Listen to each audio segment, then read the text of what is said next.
J'ai ajouté du Coca-Cola aux pommes de terre et depuis, tout le monde le fait. Je mets ici le Coca-Cola dans les pommes de terre déjà coupées en bâtonnets.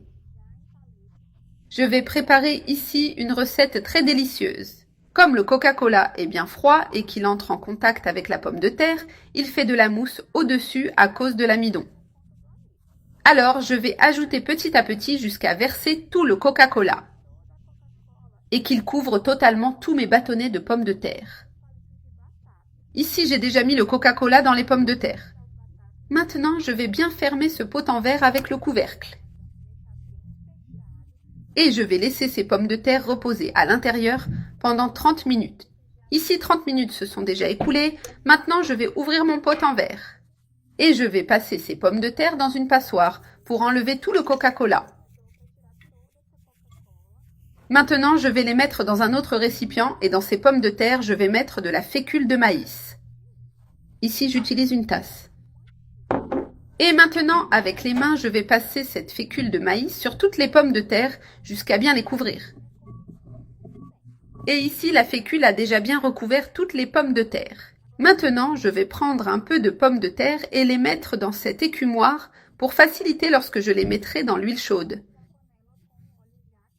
Maintenant, je vais les mettre dedans, petit à petit, pour que mes pommes de terre soient bien croustillantes et bien dorées. Et ici, elles ont déjà bien frit. Mes pommes de terre sont bien dorées. Maintenant, je vais les retirer de l'huile et les placer dans cette assiette, les laisser de côté. Maintenant, dans ma poêle déjà, avec un peu d'huile d'olive bien chaude, je vais mettre un oignon haché. Et je vais bien faire revenir l'oignon jusqu'à ce qu'il devienne tendre.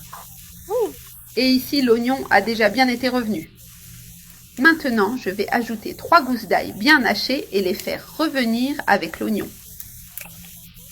Pour cette sauce, je vais ajouter 3 cuillères à soupe de ketchup, 1 cuillère à soupe de miel.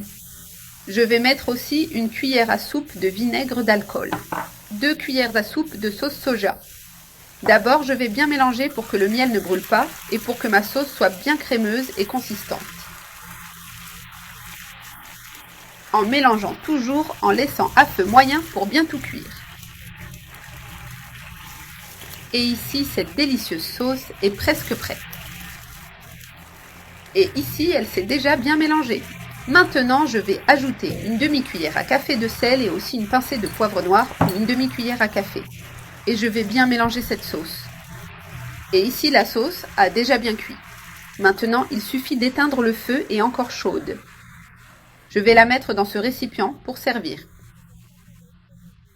Et ici, avec mes pommes de terre déjà prêtes, regarde quelles pommes de terre délicieuses, croustillantes à l'extérieur et tendres à l'intérieur. Maintenant, il suffit de les déguster avec cette sauce délicieuse. C'est une merveille.